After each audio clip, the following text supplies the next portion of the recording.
اس لیے کہ خلافت تو آئے گی،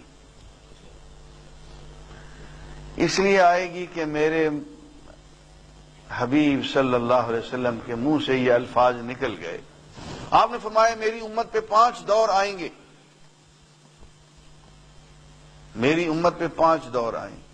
پہلا دور فرماتے ہیں میرا دور ہے، بہترین انسانیت کا بہترین دور، golden age of human history.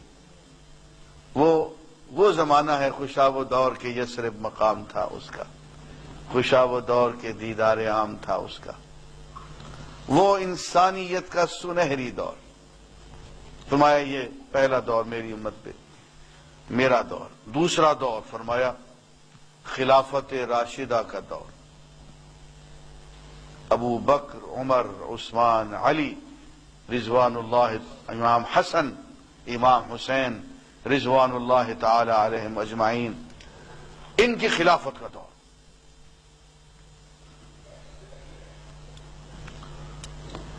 تیسرا دور فرمایا ظالم ملوکیت کا دور،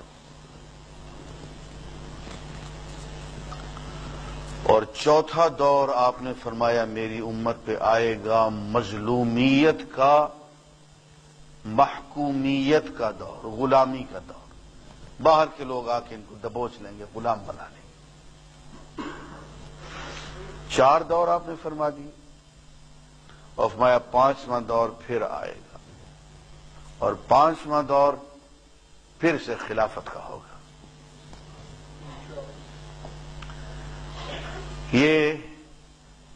یہ جملے میرے آقا نامدار صلی اللہ علیہ وآلہ وسلم کے منہ سے نکلے ہیں، اس لیے خلافت کو روک تو کوئی نہیں سکتا، لیکن پتہ نہیں وہ کون خوش نصیب ہوگا جس کے ہاتھوں یہ خلافت آ جائے۔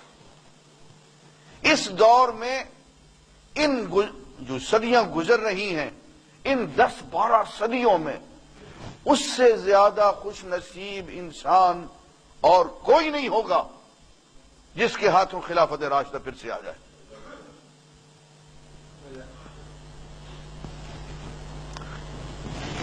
یار دنیا میں 160 ملک ہیں اس وقت، ان میں جو 60 ملک مسلمان ہیں، 100 ملک مختلف دینوں ادیان کے ہیں۔ 160 وزیر اعظم تو ہوں گے نا؟ کتنے وزیر اعظموں کے ناموں کو آپ جانتے ہیں؟ تو وزیر اعظم آتے ہیں، چلے جاتے ہیں، مرمرا جاتے ہیں، کوئی ان کو پوچھتا نہیں، کسی کو ان کے ناموں کا پتہ نہیں ہوتا۔ لیکن عمر بن عبدالعزیز کو تو کوئی نہیں بھولا۔ صرف 2.5 سال بھائی عمر بن عبدالعزیز سے پہلے بھی لوگ گزر گئے، اس کے بعد بھی گزر گئے، لیکن عمر بن عبدالعزیز رحمت اللہ علیہ، اس کے بعد دیکھیں بہت لوگ اور بھی آئے۔ کیا کیا تھا اس نے کوئی اپنی جاگیریں بنائی تھی؟ عمر بن عبدالعزیز نے کوئی کارخانے لگائے تھے؟ عمر بن عبدالعزیز نے اپنی آئندہ نسلوں کے لیے کوئی حکومت کا بندوبست کیا تھا؟ اور یار صرف 2.5 سال اس کی حکومت تھی، صرف ایک کام کیا تھا، اس نے کہا تھا میں آقا نامدار کے طریقے پہ حکومت کروں گا، پھر سے خلافت کو میں لے آؤں گا، چنانچہ وہ خلیفہ بن گیا۔ تو دنیا میں وزیر اعظم بننا کوئی بڑی بات نہیں ہے۔ دنیا میں ہر وقت 160 وزیر اعظم موجود ہوتے ہیں جن کا نام کا ہی ہمیں پتہ نہیں کون ہے کیا نہیں، مرکب جائیں گے کسی کو پتہ نہیں ہوگا۔ لیکن اے کاش اب جو شخص آنے والا ہمارا وزیر اعظم ہے وہ صرف وزیر اعظم نہ ہو، وہ عمر بن عبدالعزیز کا متبع اور مقلد ہو۔ لوگوں کو اندازہ نہیں ہے کہ ساری عزت اس میں رکھی ہوئی ہے۔ وہ حضرت عمر کو پروٹوکول دیا گیا نا خلیفہ کا کہ جی آپ خلیفہ بن کے جائیں بیت المقدس میں، اور بیت المقدس کی چابیاں آپ ایک ٹھیک ٹھاک پروٹوکول والے خلیفہ کی حیثیت سے وصول کریں، شاہانہ ٹھاٹ باٹ سے جائیں. ایک مشکی گھوڑا لے کے آئے, شاہی پوشاک لے کے. سیدنا عمر بیچارے دیکھتے رہے تماشا کہ یہ میرے صحابی میرے ساتھ کر کیا رہے ہیں. تو حضرت عمر سے کہا کہ یہ شاہی پوشاک آپ پہنا دی. دیکھا اپنے آپ کو, مشکی گھوڑے پہ بیٹھ گئے. مشکی گھوڑا چلا اور اس کی شاہی چال تھی. مشکی گھوڑے پہ بھی سواری کر لی, شاہی پوشاک بھی پہن لی. کہنے لگے اب گھوڑا بھی بدل دو, اونٹ لے آؤ اور شاہی پوشاک بھی میری اتار لو, میرا وہی پیوند والا کرتا لے آؤ.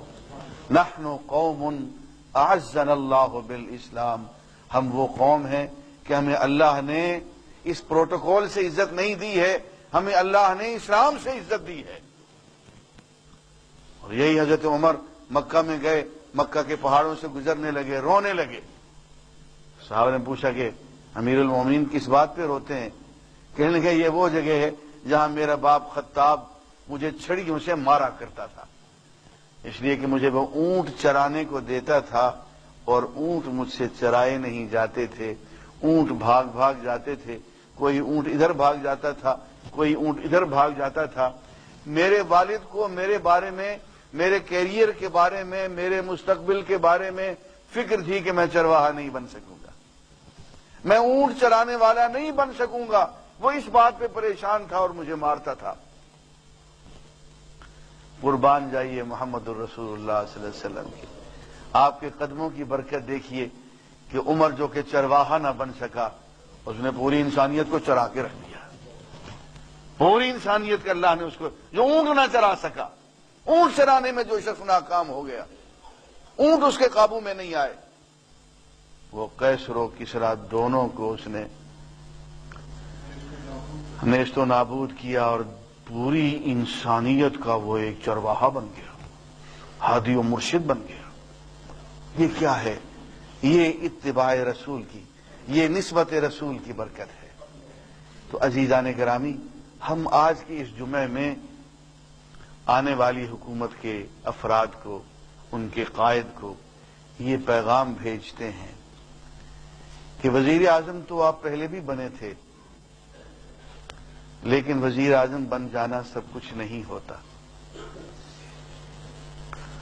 اصل بات یہ ہے کہ عمر بن عبدالعزیز, سیدنا ابوبکر صدیق, عمر فاروق, عثمان غنی, حضرت علی, عمر بن عبدالعزیز رضوان اللہ تعالی, ان کے نقش قدم پہ چلیں, پھر آپ کو پتہ چلے گا کہ وزارت, حکومت اس کے مقابلے میں کوئی چیز نہیں, اس کے پاس میں وہ ذرہ برابر بھی نہیں ہے. اصل چیز جو ہے وہ محمد الرسول اللہ کی غلامی ہے کہ محمد سے وفات ہونے تو ہم تیرے ہیں, یہ جہاں چیز ہے کیا, لوح و قلم تیرے ہیں. وآخر دعوانا الحمدللہ.